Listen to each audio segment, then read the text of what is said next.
My name's Andrew Galea from Gunmeister Games. I'm the creator of Judgement. As you all probably know, we've partnered with Creature Caster. This is a Creature Caster stream. Today I'm going to be going through a bunch of stuff. It's been a while since we've spoken. We are now going to stream this time. It's the first Sunday of every month at this time is when we'll be streaming from now on. So the next stream will be in a month's time. So regular streams from here on in. We might see if we can get more regular once the game's out there, but we're now in the home stretch, so we're really keen to sort of get things moving and re-engage and just keep up to date what's going on. Today's pretty cool. We've got a bunch of stuff to walk through. We've got 3 champions that we're going to reveal. Haven't revealed the rules for these yet. They're still in beta. As some of you might know, we have a pretty vibrant Discord community, and we run regular monthly leagues and tournaments on Vassal, which is pretty cool. So these heroes will be available on the Vassal module, which I'll release straight after this stream today for people to download. It's in the test realm section you'll see these new heroes. So it's Asbrand, who's a Dwarf King. It's Yasmin, who's a human witch hunter, female human witch hunter. And we've also got Ramona, who's a female undead vampire. So pretty cool for the undead, another undead coming through. And all these 3 are pretty cool, very, very cool heroes, lots of fun. A lot of fun testing them, so hopefully you like them as well. Also got some illustrations to go through, so some of the latest illustrations for some of the heroes. These are the heroes that you do know of, people like Nefini and Laura Bella and Haxar, but we're busy preparing for once we kickstart the ships and this kind of thing, so we've got kind of a roadmap of heroes and things we're bringing out. So all systems go for us, even though there's been some delays with Kickstarter, as you know. We are trying to sort through them as much as we can. We're working the best we can with our manufacturers in China. The resin side of things, which is stuff that we're producing in North America, is good to go. So we're just working through a few things. There's an announcement coming out on another 24 hours from now. We've got a meeting. Peter and the Creature Caster guys have got a meeting with the Chinese counterparts, and we hope to have a good update from there. But regardless, we are all full steam ahead. We're still aiming for Warfare Weekend. I'm going to talk a bit about today as well about the tournament seasons that we've mentioned before and how that looks like moving forward. So yeah, as much as like things are delayed with the Kickstarter, nothing's delayed with our plans, so we're really keen to get stuck into it. Behind me you can see I've got 2 cabinets. This cabinet here has some of the new models in 32mm. Got a cabinet over here with one of the older 54mm models, so it's pretty cool. There's a new studio, so we're recording some games from here as well, and once we get up and running and all things are out there, so it's pretty exciting stuff. So you can expect on this show, I'll be hosting it every month, won't always be just me. Once we get things sorted out, I'll have guests on the show either in the studio with me or remote. So there's basically, once we get the remote stuff sorted, there's no limit to what we can do, so we're pretty excited. Okay, quick review of the chat. I think we're all good. Alright, we're all good. Yeah, we're streaming from the future. I am streaming from Australia. I live about 1.5 hours north of Sydney. I used to live in Sydney before, but yeah, so it is very early. It's 7 a.m. for me on Monday morning. I believe it's Sunday night for most of you in North America, and possibly, not sure, in Europe. What it does my head in, worry about that. Cool, so let's without further ado, let's get stuck into it. I might just start going through some of the illustrations, and then I'll go through the rules of the heroes and then the patch notes. There's also a small patch, version 2.01. Now this is just mainly patching the heroes that haven't been released yet, but I'll go through some of that. And then we'll talk about the tournament season at the end. So just going through some of the illustrations. Just going to switch over here. The first one I want to show is, now this one is a pretty cool one. This is Isabel. This is Squire Isabel. So as you know, Isabel's a paladin, and we are really releasing 2 versions of the model. You might have known there was a version of Isabel that was with the wings, and that was a Kickstarter exclusive model sculpt.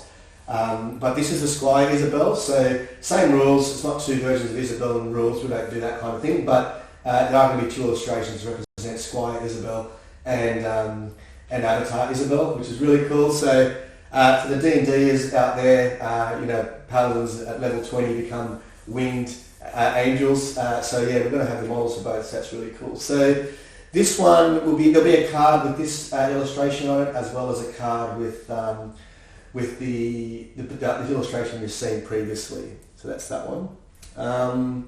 Moving on to the next, we've got Shan. Now Shan, really cool hero. In the version 1, I'm happy to admit we got the scale slightly wrong. She's meant to be a giant orc, but she was a bit too big, but we've got her under control in the new one. This is her new model. She looks amazing. She's still got the great shield that we had in the first, her hammer, everything's there. The face mask is going to be optional on the resin version of the model, which is really cool, but it looks super tough having her with her face covered. So we're really happy with that, with the Shan model. Using Shan in the current league actually. She's an awesome hero.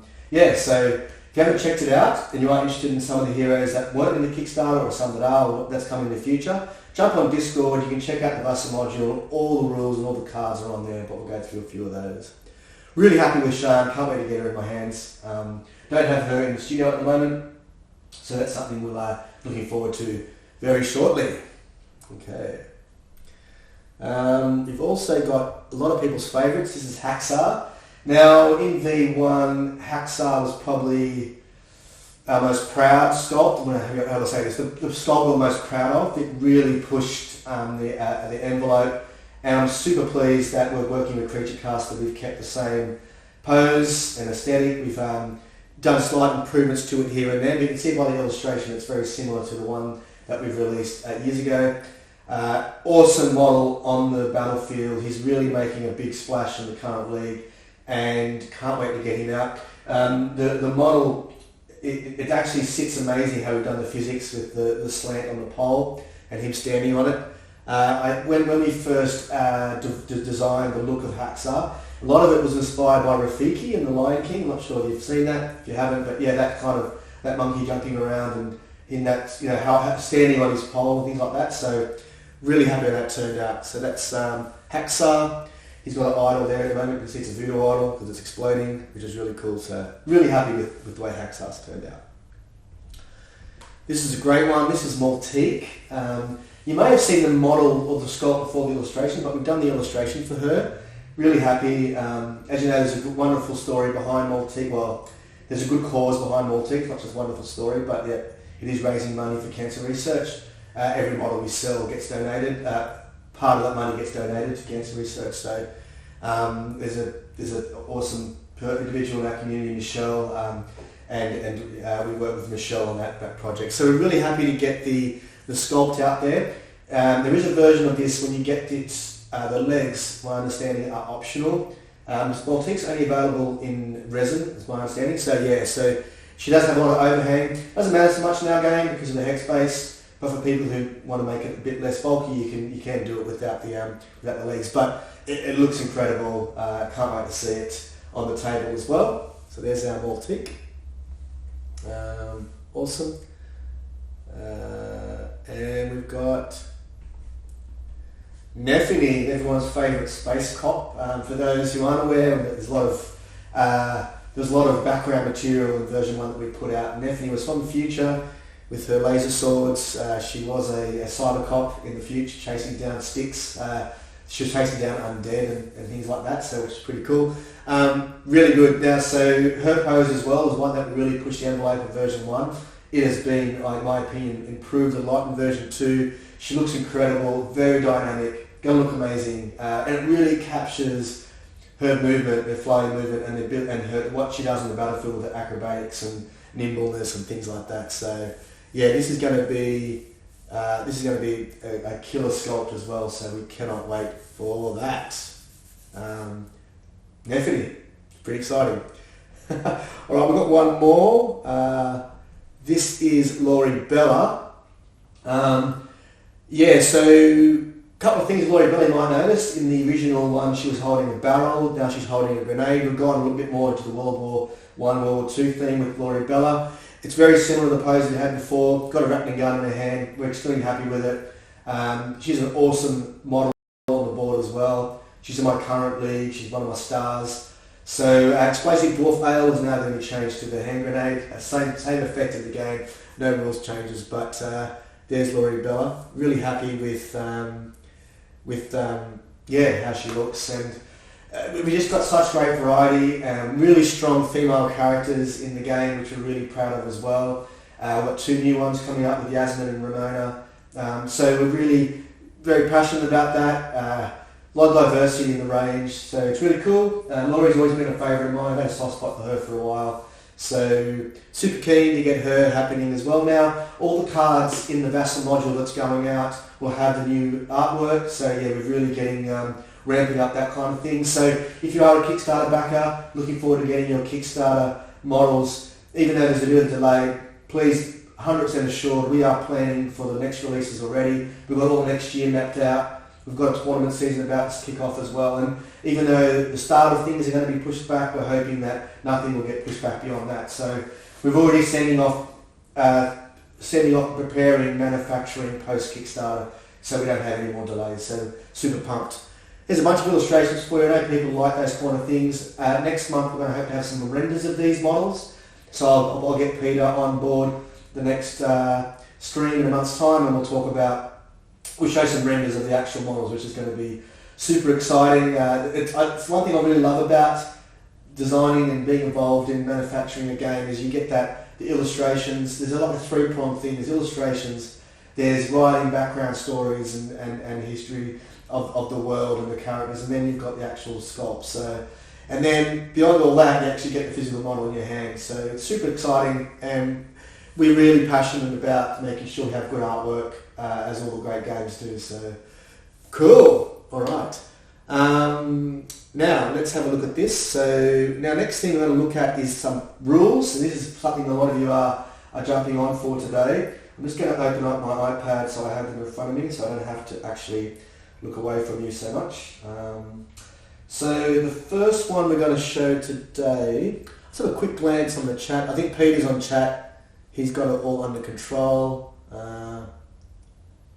Yeah, so we are going to try to get my internet improved where I am. Once I do that, we will be having guests on the show remotely to me all the time. It's just the lag between Australia to Canada, back to Australia, out to you is too much at the moment to do co-streams, but that's something we'll definitely be doing in the future. So, okay.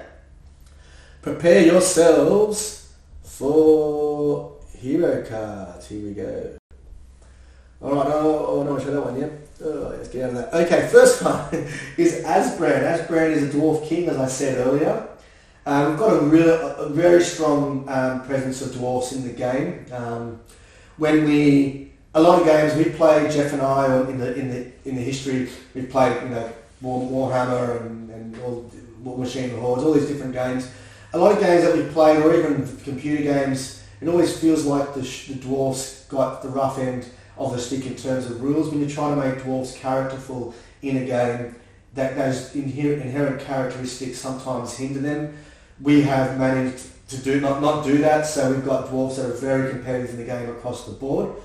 So it's really cool to get another one out there. They're very popular. Dwarfs are always very popular in any sort of game or genre. So, right, Dwarf King. He's got standard stats for a dwarf with move 2, agi 3, res 2, mel 6. He is a melee character. He is a tank, so he's got res 2. He is with Tauren and Thomas, which is great. Now, combinate abilities, he's got dash like any dwarf, and he's got steady, which is really cool. Not so huge for dwarfs because their agi is so low, but keeping him agi 3 to 1 is actually quite nice. Now this is where he really starts to come to his own. We really try to capture the flavour of being a dwarf king. He has awesome characteristics, and he has awesome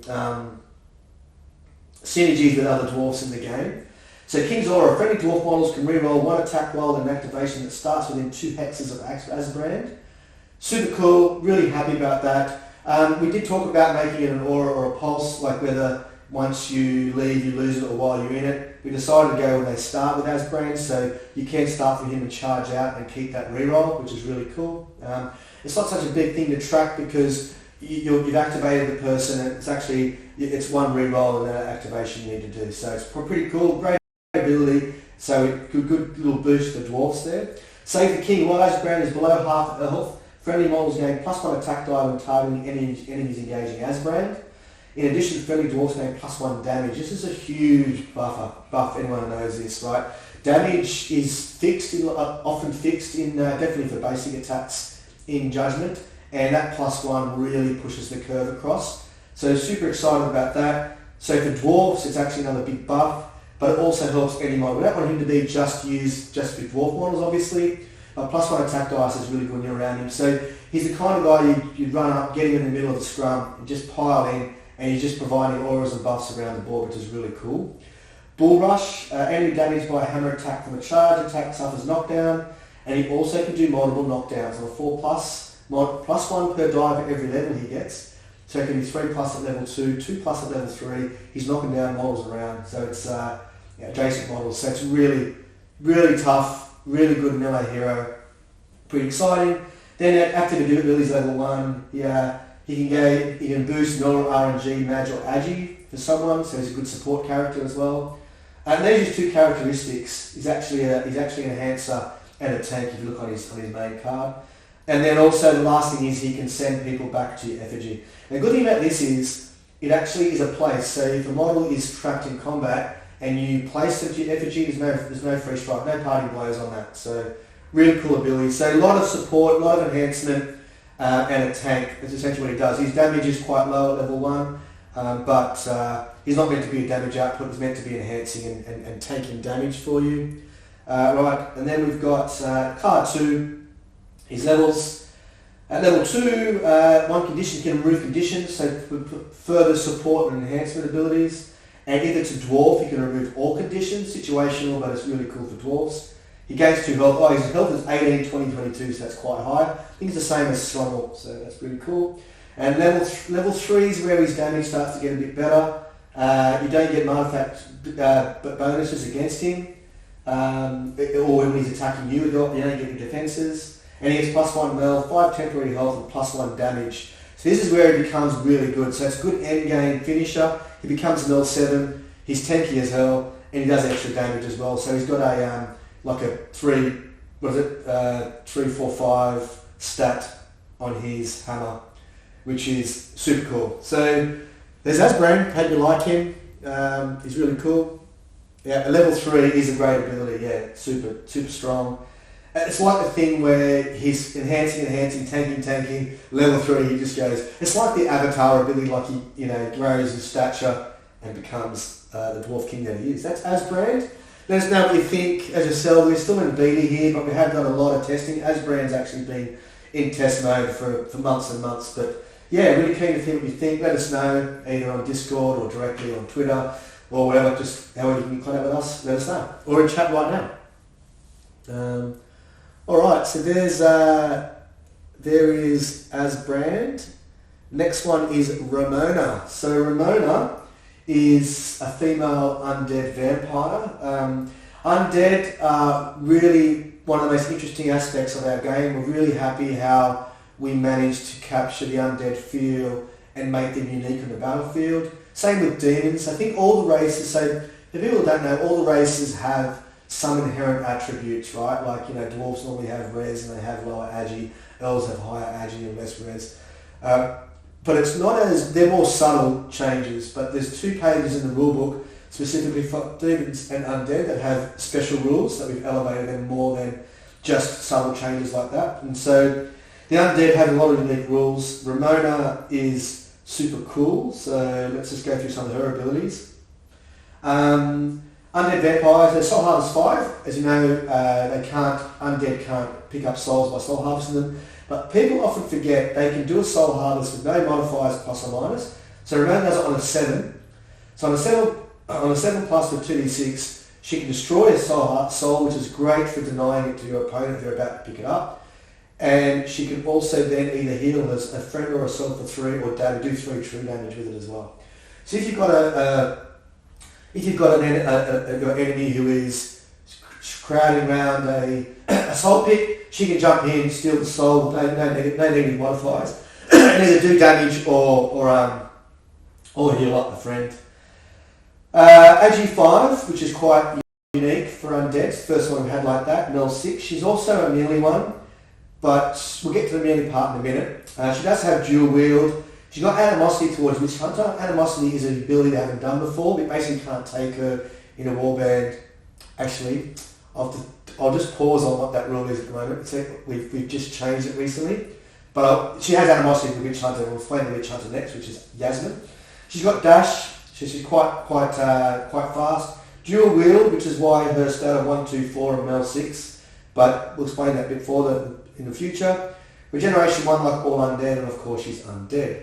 Now, Unholy Strength, she gets +1 melt, +1 damage, which is 7 or lower health. This is huge, right? Because everyone who knows, playing the game, melt 7, 2, 3, 5 is normally reserved for melee aggressors. She's a melt 7, 2, 3, 5 dual wielder when she's got 7 or less health.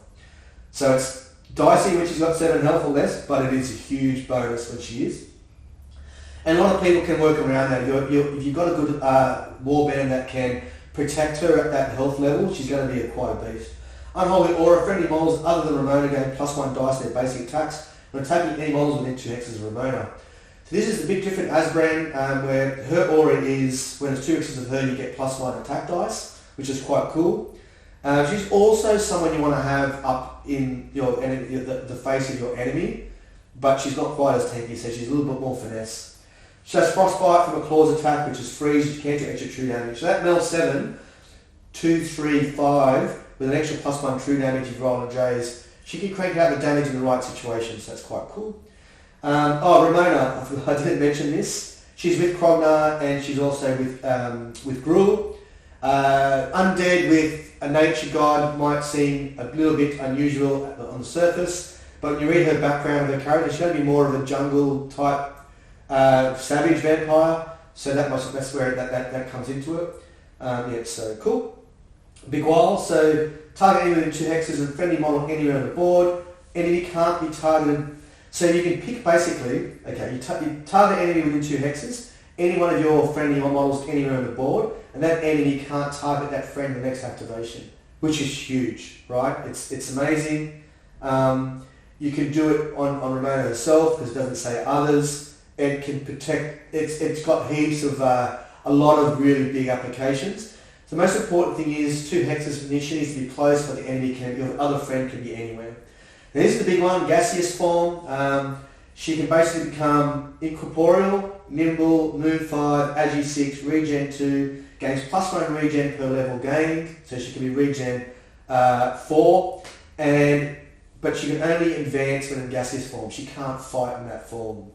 And expires at the start of activations. This is where she's a really top tier kind of high steel cap hero. It takes a lot to get used to. A lot of finesse around her. When to use gaseous form and not to use it. It's quite interesting. It is an action or a fate, so you can't really do it all the time. But yeah, she's got a lot of things in her toolkit. All right, now quickly with card 2. Share pain is really cool. So a friend within 2. When it's get hit by a basic attack active ability, you can interrupt it and you can apply that to Ramona. Now this is where she's taking damage, and like I said, if you can time this right, she might be in gaseous form, so she's really hard to kill. She can be taking damage off a friend to keep them alive, drop her below 7, activate her, drops out of gaseous form and goes ham on the hero. So if you can really get this combination right, she's dynamite, but she's undead. Like if she dies, you play it with a bent soul. It's really a fine line with Ramona. So I love heroes like this that really reward those risky plays, but it can be a two-edged sword, so that's cool. And she can also summon undead. She can summon the Necromancer Familiar, which is the one that Zarin does, the skeletons. This is at level 3. Now the interesting thing is, if a hero is dead, currently dead, she can do this for 0 AP. If the hero is level 2 or higher, she can do it without paying the fate cost of the skeleton as well. So I think skeleton is normally a fate to bring out. She can do it for free if there's a dead hero who's level 2 or higher. Just goes with being an undead as well. 15, 16, 17 health. So that's Ramona. As I said, high ceiling, this one. She's really cool. Hope you liked her. Give her a go as well. She's going to take some time for you to get used to, so if we get feedback within 4 hours, I'd be a bit dubious. She's not as straightforward as Brand, but really keen to see what you think. Let us know. That's why we put these things out early. We want to take into the feedback, and anyone who's worked with us for a long time will know that we do take a lot of the feedback seriously, and we patch regularly, so it's really cool. So there's Ramona. Okay, so there's one more to get through, and then we'll move on. So the next one is going to be Yasmin. All right. Now, Yasmin is a human witch hunter. So let's just get her card up here. Pretty cool. This is pretty cool. Okay, so she's very much a hybrid character in that mold. She's with Brulin and Ista, her two gods. Now, she's got a scimitar and a crossbow, Null 7, RNG 6, AG 4, pretty standard stats for a hybrid kind of model. Armor piercing on the crossbow is really cool, which we really like. So, she is a true hybrid in this one. I'll get through the whole thing, but yeah, she's got Leech 1, basically Leech 1 on both attacks. She's marked target because she's a hunter. Marked target's an extra attack dice against that mark. She's a monster slayer as well, so really versatile straight out of the bat. She can do both range and melee. She's got good versatility there. She's good against monsters. She's good against single model marked target. She can leech. Cool ability here, Dirty Blood. There's a lot of anti-undead going on with this witch hunter because she's hunting undead basically. Enemies lose leech. It affects all leech, not just undead, but of course all undead get one leech, so they don't leech off her, which is quite nice. Silver Bolts. Now, Yasmin crossbow attack gains +1 attack die versus undead or demons that are not her marked target. This is super cool. A lot of demons and undead out there, and she's got an anti-demon undead theme. +1 attack dice. It can't be her marked target. You can't double dip on that one. But you can mark target someone who's not an undead or demon. You get +1 against them and +1 against all other undead or demons. So it's really cool. That puts her up to the Mel 8. The crossbow puts up to RNG 7 base. Of course, once you're aiming, you go to 8. Give her an item 9. She hits pretty hard, especially with armor piercing, which is really cool. Enhanced mark. Now this is an awesome ability. So this is a combat maneuver. Enemy damage by scimitar or crossbow, so either weapons, with a basic attack against that model, so friends gain +1 damage with basic attacks against that model. This is super. If you get this off, your enemy hero has already activated this activation. You can go to town with +1 damage of all the other heroes. It's a huge thing, enhanced mark. Not easy to get off with 2S, 2 symbols in your combat maneuver, but yeah, against a marked target or a demon undead, that's huge. Demon Sense, target friendly model within 2 hexes, place that model in an unoccupied hex adjacent to enemy demon undead model within 4 hexes, or an unoccupied hex that contains a colorless token. So you can move one of your melee aggressors into combat with an enemy undead or demon if you wanted to. Or now with the colorless, so that's within 4 hexes, but the colorless token can be anywhere on the board, and it can be either yours or your enemy's. So any colorless token on the board, she can be teleporting your heroes around there. Heaps of applications to that. There might be colorless token that's within range of your enemy's effigy. She can port someone to it. It's huge, right? Now she can also obviously port herself, right? So don't forget that. She can port herself into combat with a demon or undead and then go to town on, which is really cool. And finally, Witchbane, burn, curse, freeze, and poison can't be applied to friendly model within 2 hexes of Yasmin. This is a big shutdown of a lot of strategies. People like Alan Deere with his explosive shot, Istariel, Nephany, Rakir, all these people who rely on that, she can stop it happening within 2 of her. So obviously she's got a lot of support characteristics as well. As I said, Hybra's normally in that role. We think she's got a lot of character. She's really good. She's also a fairly high ceiling model. A lot of the new models we're doing are like that. Asbrand's probably not so much, very forgiving, but Yasmin and Ramona are pretty much in that mould. Level 2 Dark Secrets, while within 2 hexes, friendly model gain leech or +1 to a listing leech. This is really cool.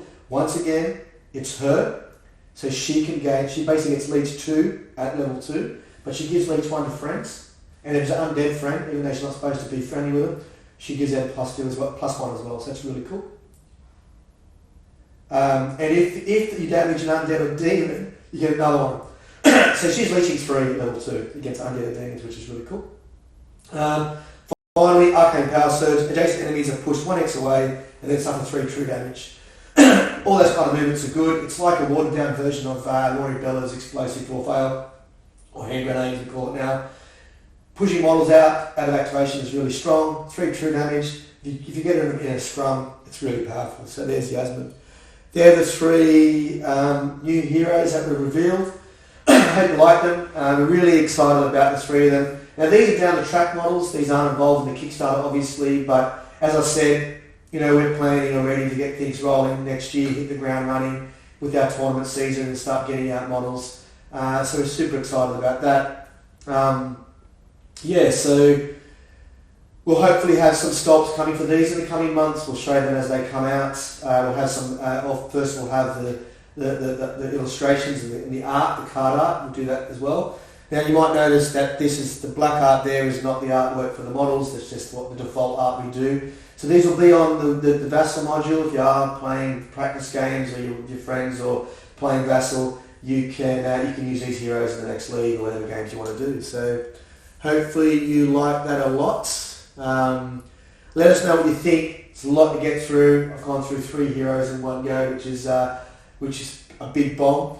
But we're super pumped about them. All 3 of them, we've been working on them for a while. All 3 of them have been in beta or alpha for months. They're pretty mature. We don't expect to have too many changes at all with them, but there might be some tweaks before they actually become locked in. Awesome. Excellent. I'm not keeping up with the chat. I'm sure Peter's keeping up with it. That's good. We're under control. Now, besides all this, we are actually looking at a small patch here. Obviously, the game is currently version 2.0.0. This patch we're calling 2.0.1. It touches a lot of the models. Some of the models that you will know. A lot of it is, you might have seen the version number of the cards I just showed was 2.0.1 because they're coming out as part of that patch. But one of the models that we have made a change to is Svetlana. Let me just go back to here, is it? There it is. So this is Svetlana's card with the new illustration we revealed today. Now, the one thing that you might see, there's not a lot of changes. I set the change to the hand grenade from, let me just get my iPad again and then I'll talk to it. But have a look at it. You might have seen what it is already, what the change is. So the first thing was, we've called her Explosive Dwarf Ale hand grenade now. Same rules, nothing changes there. What has changed with Laurie Bella is her level 3. Now, previously she was... no, what have I done here? Sorry, I've got the wrong... I think I've got the wrong card here. I have got the wrong card. I'm so sorry. That's one change. I haven't got the... Oh, sorry, I'm talking about the wrong thing. Alright, just forget the last 90 seconds on the stream. It's Svetlana, not Laurie Bella, I'm talking about. And what's changed with her... Okay, deep breath. What's changed with her is a level 3. Svetlana used to summon Inferno at level 3. There's a couple of things we weren't totally pleased about with that. She's a druid in the forest. Didn't think that it fit very well that she was summoning a fire elemental. We didn't want to fudge around with the fluff, the background material to make that kind of make sense. We also, when she summoned Inferno in the past, she needed action to keep it in play. And even though Inferno was quite powerful, it really limited the usage of that. The only times I've seen it used effectively is mainly to finish off the game, to summon Inferno and shoot the effigy or things like that. So we decided to tone back the monster that she can summon, but make it not cost an action to keep that monster in play. And that monster is Gloom. We're very keen to have double ups for a lot of the monster models, as we have right back from years ago when we started V1. We understand it's a very unique game, Judgement, where you have models that you're not actually using in your warband or army. These are the monsters. And to help alleviate that, and the game is so much better with having monster figures on the board, we want to make sure that a lot of these monsters can have a dual use. Right? So we've got Terra, who does that. Now we're doing the same for Gloom. So effectively Svetlana can summon Gloom at level 3, but it doesn't cost an action to keep Gloom in play. So I'll show the Gloom Summon card in a minute that you haven't seen before. So now Gloom has 2 cards, like Terra. There'll be a normal version of Gloom, which is the monster version, and then the summon version. But Svetlana is effectively summoning them now. And I'll show you, I don't think I've got the Gloom card prepared, but anyway, it glooms 1 fate to bring him to play. Actually a fate, I think, to summon her, but once she's in play, it doesn't cost an action to keep her in play. And then there's other changes that we've done. Algorath is a demon that Victor used to summon. What we've done there is made Algorath into a monster now. So we are quite aware that our monsters were top heavy. We have tiered, people who aren't aware, our monsters are tiered 1 to 4, which a lot of them are tier 3 and tier 4 monsters, which are really quite powerful and have a massive impact on the board. The only tier 1 monster we've got at this point has been Gloom. So keeping with the theme of reusing models, we're very keen for Algorath, who's coming out with the Victor when Victor gets released. We were very keen, like Victor summons Algorath or Dorwakhan. Dorwakhan can be either a monster or summoned already, so we're doing the same for Algorath. So here's his card. So up the top you can see Algorath. It's a tier 1 monster, quite basic stats. He is actually the easiest one to kill because Gloom's Agi 4 where he's Agi 3, but you get 1 fate for the bounty. Now there's a couple of really cool things with Algorath that I'll just open up here and have a chat about it. So one of the cool things is, here. Alright, cool. Now, he's got Scorn. So if people know Algorath the summoned can taunt models. We've incorporated that into his abilities. So when he has his Hunter rule and he moves, there's actually no rolling for this, right? It's just a model within 3 hexes. The closest model gets taunted and it has to hit Algorath. It's quite tricksy, quite fun. We don't want to make it too impactful. It's a tier 1 monster. We want to have another monster that we can put on maps that is very easy. Easy enough to kill, get their fate, but has a bit of an interesting part of it. The other thing is that you can coalesce, so because Algorath is a demon monster, what we decided to do was any coalesce token counts as a monster spawning pit for Algorath. So Algorath is going to spawn on a pit and there's also a coalesce tokens. It'll randomise which one. So you actually don't know. If there's coalesce tokens on the board, you don't know exactly where Algorath is going to spawn. If Algorath is part of a random monster spawning pit, if you do roll Algorath and there are coalesce tokens, you'll then randomise where he actually spawns, which is quite fun. So it's a little bit of a fun one. It's great that, so when the Victor pack when it hits retail will have Victor, Dorwakhan and Algorath in one pack. So you get that, you get Victor with the 2 demons you can summon, and they also double up as monsters as well. So it's going to be a really popular pack, so really cool about that. The other thing that we've done is a slight tweak for this patch, is that Terra's now a tier 4 monster.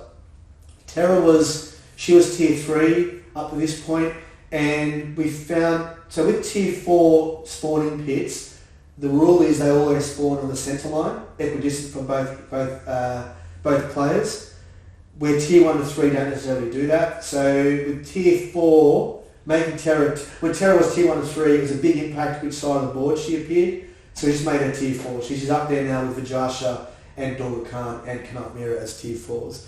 So we're still very top heavy with our monsters. The next batch of monsters are all going to be tier 1s. We haven't had any tier 2 yet, so we'll get the next one will be a tier 2. We've got Ashtooth and Inferno at tier 3. So we've got 2 tier 1s, 2 tier 3s and 4 tier 4s. So we want to actually fill out some of the lower ones, but that's basically it there. There you go. Move 3 is not a typo. He does move 3. I should have mentioned that earlier. Instead of move 2, like most monsters. Alright, cool. So that's all for the patch I wanted to talk about. That's all for the illustrators and all for the rules. Just going to just finish up here talking about what our plans are. There's been a lot of chatter around what's happening with the tournament scene, what we're doing. Now, Warfare Weekend. It's still dependent on us shipping, which we've got an announcement tomorrow. We're confident we're going to be doing that, right? So at this point in time, Jeff and I are both going to fly from Australia for Warfare Weekend. At least one of us, hopefully 2 of us. and we were going to run in tournaments there. All right, so we will there'll be a bit more clarity around it tomorrow when Peter does his announcement. But LVO, the Las Vegas Open, is where we're going to launch our tournament season each year. We are going to publish what the tournament season looks like. It's not going to be a 12-month season, right? So it's going to be 9-month season with a 3-month buffer. We're just working through the dates there, but there will be an end of season invitational and things like that. And we're going to coincide these with, we've got a good relationship with Frontline Gaming, so there'll be all the major conventions in the US. We will have, and Europe eventually as well. We will have these tournaments that you can accumulate points and things like that. There will be equivalent tournaments in the US, in Europe and Oceania. But LVO is going to make that's a big start to the year every year. So next year's LVO is going to be huge for us. That's going to be the kickoff of it. In the first season, it won't be the full-blown what we want to do with our tournaments, because we want to ease ourselves into it and have a year where people are finding their feet. But from season 2 onwards, it will be there'll be big invitationals, big events, and a lot of huge things coming in this space. So the game, we have 3 versus 3 mode and 5 versus 5 mode. It caters for all kinds of players. We have a lot of casual players. That's what playing on hexes, playing quick games is all about. But the hexes also lets us do quite competitive competitions without the worry about measuring and things like that. So we feel the game is designed. We've designed it this way, and it's well placed for a full spectrum. But when we get to the swing of things, we are going to go. We have got fairly serious plans about the competitive scene to really build out the game. So look out for that as well. Right. Well, I hope you enjoyed it. Sorry about the stuff up at the beginning with the stream, but hopefully it was good all for you guys all through there. So. So we're back next month. So first Sunday every month, same time. Tune in. We're going to update the schedule onto the Twitch channel. This will also be going up on the YouTube channel. We'll be doing that as well every time. And as I said, it won't always just be me talking for the whole time. We'll be having other people coming on board from next month, hopefully, and we'll go from there. Jeff and I are playing games in the studio as well. We've got a lot of plans for this, so that's pretty exciting. So there shouldn't be any more stop-starts with our streaming schedule now. Had a couple of stop-starts with the delays of the Kickstarter going out, but now we're full ball ahead. Pretty exciting. In this stream, I'll be also revealing models as they come in, going through tactics on the board, all kinds of things like that. So now's your time to send in the questions and things you'd like to see on the stream. You want to talk about any particular models or tactics or guide theories or any of those kind of things, hit me up on Discord. Jeff and I are on Discord all the time. I'll collect all the things over a month and make that as part of the show. And I'll also do a Q&A with people with questions, so fire up any questions you've got as well. And we'll answer them on the stream. So put in your diaries every month, first Sunday every month, we do it at the same time. Thanks for joining. It's awesome to be back. Been a blast. Can't wait to bring up more and more content on this stream and build out the show. And I'll talk to you on Discord. Let us know what you think of the 3 new heroes. We're pretty excited about them. And can't wait to try them out in the next league, which kicks off in a week or 2. Take care. Have a great week. Have a great month. We'll see you next month. And peace out.